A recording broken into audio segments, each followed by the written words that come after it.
Hey folks, welcome back to the channel.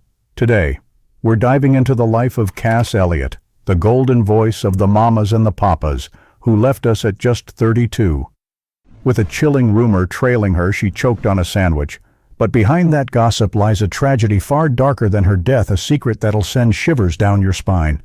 A mysterious child, a shadowy father, and whispers of a strange will meant for her daughter. Could it hint at something sinister about her passing? Some say enemies in the music world set a trap, turning that sandwich story into a weapon to smear her name after she was gone.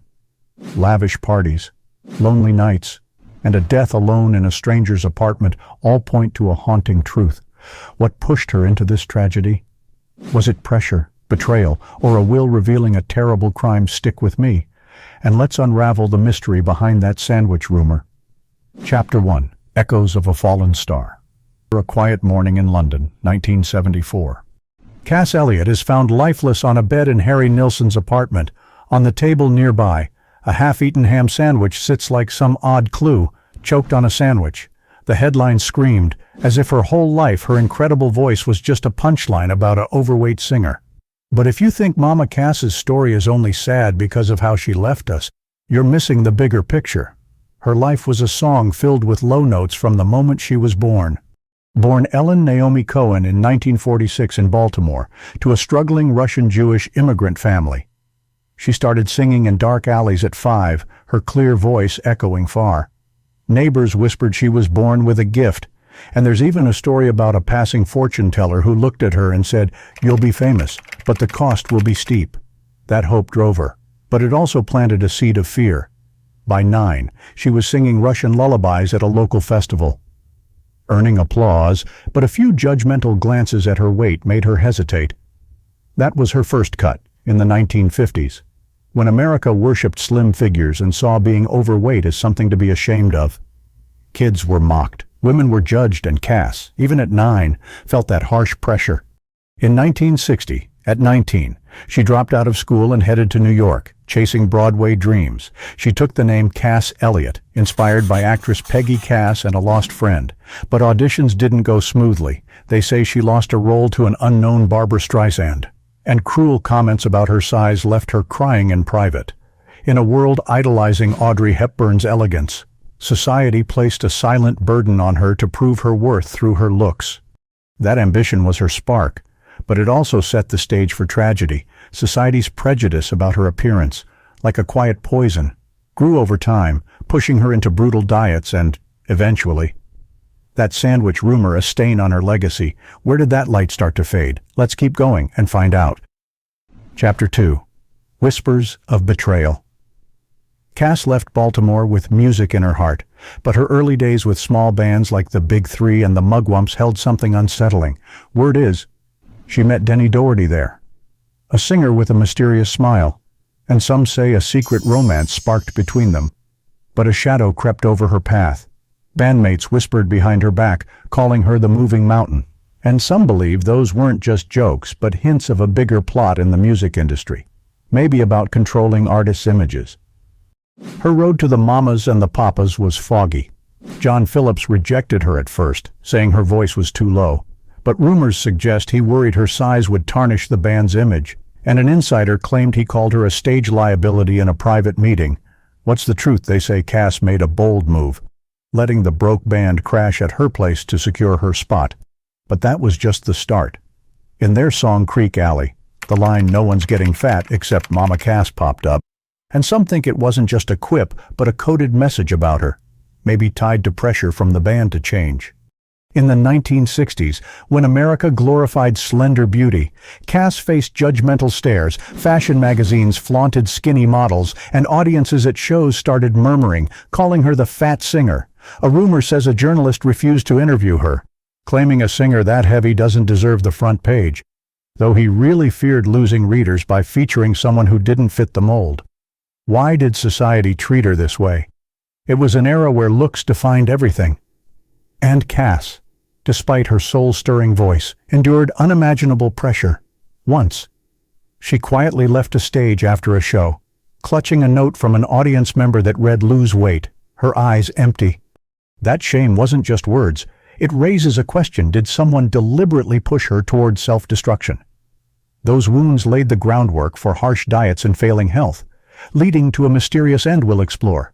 Was there something hidden behind the stage lights, or just the shadow of prejudice? Let's keep moving. Chapter 3. Shattered Vows. There's a deep mystery in Cass Elliott's heart when she joined the Mamas and the Papas, something even the spotlight couldn't reveal. A crew member said she fell for Denny Doherty back in the Mugwumps days, drawn to his charming smile and talent. A witness saw them talking closely late one rehearsal, hinting at a quiet promise that faded. But Denny pulled away, and a band friend said John Phillips advised him to keep his distance, possibly part of a plan to isolate her. The real pain hit when Denny got involved with Michelle Phillips, another bandmate, one rainy night. Cass stood outside a rehearsal room, hearing their laughter, tears streaming down her face. A crew member said she found a love letter from Denny to Michelle, with words like "she's slimmer, a better fit," just as Cass struggled with audience taunts. Reports from the Times suggest John Phillips encouraged this romance to sideline Cass, but the truth remains unclear. Earlier, she'd entered a fake marriage with James Hendricks from the Mugwumps to help him dodge the draft. But it crumbled after 8 months, leaving her deeply alone. Fans started whispering, calling her Fat Mama Cass while praising Michelle, and one paper wrote that Cass can't compete with delicate beauty. In the 1960s, when free love was celebrated, society grew harsher on appearances. Cass watched audiences toss notes saying "lose weight to be loved," while Michelle was endlessly praised. A critic once told her, "Great voice, but that figure ruins everything," and she left the stage in silence. Why was this prejudice so cruel? It was a time when looks defined love and fame. At a Hollywood party, she crossed paths with Charles Manson, who reportedly mocked her in front of guests, calling her a fat star, cutting her deeply. Those extravagant party nights, filled with liquor and drugs, became her escape but also her path to ruin. That heartbreak wasn't just about lost love. It raises a question: did someone use her appearance to sabotage her career? Those dark nights built the foundation for brutal diets, leading to a mysterious end we'll uncover. Was this broken love just the surface of a bigger scheme? Chapter 4. Collapse under the lights. Cass Elliott left the Mamas and the Papas hoping to make her own name. But behind that chance lurked an eerie shadow. They say she signed a deal to perform at Caesar's Palace in Las Vegas in the early 1970s, a contract worth hundreds of thousands of dollars, pushing her to the peak of fame and wealth. Before that, she'd soared with the Mamas and the Papas, creating hits like California Dreamin' and Monday that echoed worldwide, earning Grammy nominations and millions from U.S. tours. Her solo single Dream a Little Dream of Me climbed the charts, and the Mama Cass television program opened new doors in TV. But whispers say that deal came with a strange condition, demanding she meet harsh expectations. An anonymous letter arrived beforehand, warning that your looks will ruin your career, adding to her fears just as she enjoyed Hollywood's lavish lifestyle. Before Vegas, Cass faced personal drama from band conflicts, but TV producers' pressure forced her to meet heavy expectations, driving her into deep self-doubt. She turned to a brutal diet, fasting 4 days a week for 7 months, desperate to prove her worth. But the cost was her health. Before her first show, she battled tonsillitis, vocal cord bleeding, and hepatitis signs a crew member linked to a mysterious drug from a Hollywood doctor, promising a miracle transformation. Media back then compared her to other stars, making her question herself daily. In the 1970s, when entertainment prized perfect beauty, that pressure was a silent burden. Today, in 2025, movements like body positivity help overweight people find acceptance, though social media still poses challenges. Her Caesar's Palace show was a disaster. Fans, including Sammy Davis Jr. and Jimi Hendrix, expected perfection, but Cass could barely sing. Her voice faltered, her body exhausted, and people walked out afterward. Papers called her a living disaster, comparing it to the Titanic's sinking. Why did the crowd turn on her? Some say it was a secret campaign to bring her down. As an industry insider claimed, a rival didn't want her to succeed. A mysterious call before the show threatened her to back out, but she took the stage, living her final days with faint hope under dim lights. That self-blame didn't stop at failure. She tormented herself for letting pressure control her life, wondering if her talent, global fame, and million-dollar deals were ever enough. With hundreds of thousands of dollars and admiration worldwide, she could have lived comfortably, but those years broke her body, setting the stage for her death and the sandwich rumor. Were those sacrifices just steps into a larger trap? Chapter 5: Fading Hope with her child after the Vegas disaster. Cass Elliot found a small light in the darkness: her daughter, Owen. They say she gave birth to Owen in 1967, just before signing that million-dollar Caesar's Palace deal, and the child became her only hope amid chaos. Despite her career's highs with hits like California Dreamin', Cass turned down major gigs to stay home with Owen. She sewed clothes for her daughter, whispering, "I'll be the best mom, no matter what the world says." But behind that joy, a mystery grew, possibly tied to her final days. That happiness didn't last, even with a child. Cass couldn't escape insults about her size. Tabloids sneered that a heavy mother like her couldn't be a role model, and a producer reportedly refused to work with her, saying an overweight mom won't sell tickets. In the 1970s, when TV glorified slim, perfect mothers, Cass faced relentless comparisons. Once, a stranger on the street muttered that the poor kid has to live with a fat mom, and industry friends quietly urged her to lose weight so Owen won't be embarrassed. Why did prejudice haunt her even as a mother? Rumors say a media group spread those stories to push her off the stage, just as her health faltered after indulgent London parties with Mick Jagger. Cass tried to shield Owen, firing nannies who got too close after one secretly sold her daughter's photos to the press, and she kept the father's identity hidden, thought to be Chuck Day, though she never confirmed.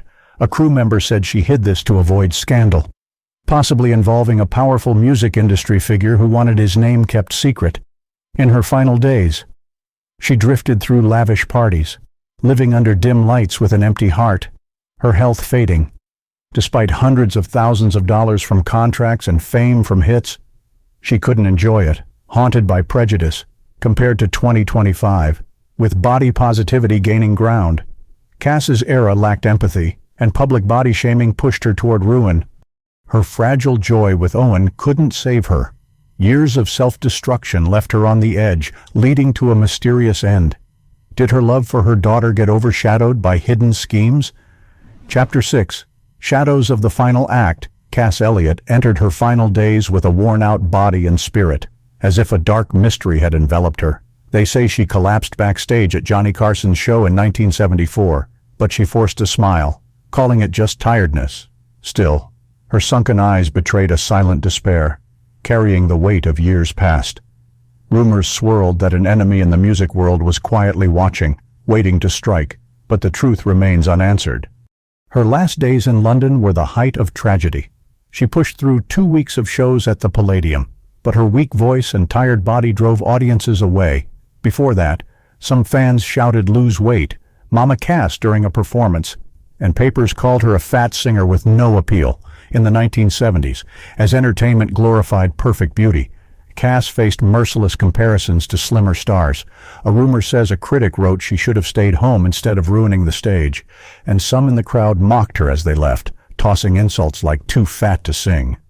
After her final show, she attended Mick Jagger's birthday party, then another, but her body couldn't take it. The next morning, she was found dead in Harry Nilsson's apartment, only 32. Doctors said a heart attack from poor health caused it, but the sandwich rumor spread like wildfire, staining her legacy. Some said audiences had mocked her earlier, calling her the fat one who choked, and whispers suggested a rival spread the rumor to tarnish her after she rejected a shady deal. What's the truth? Some believe the rumor was society's way of punishing her for not fitting its mold. That despair wasn't just from health. It stemmed from years of body shaming, from childhood judgmental looks to public taunts before her death, pushing her to self-destruction. The sandwich rumor wasn't just a mistake, it was the peak of prejudice, overshadowing her musical legacy. What let that darkness consume her completely?